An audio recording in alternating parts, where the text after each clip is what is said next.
په څو ورکړه کیلو خو 1400 ورکو ها او چې د کابل نه وګړان راتل افغانستان نه نو بیا نو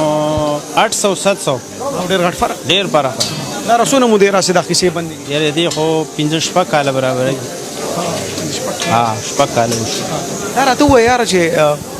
فروټ د افغانستان نه ټماټر د افغانستان نه ټیک ده غوښې ګډان د افغانستان نه دا موږ سره سرخوړې دلته کیسې نشته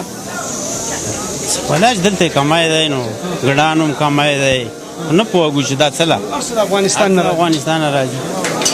کله کله کې دې مخور دي هلته کمای شي کله هغه ته خبره ته یقین چې ته دعا شي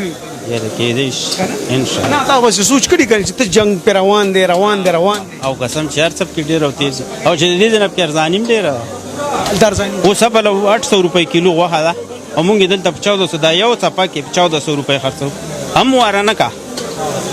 یعنی هل ارزانه ده هل ارزانه بس نور بس وایو نه یار بس الله دې رحم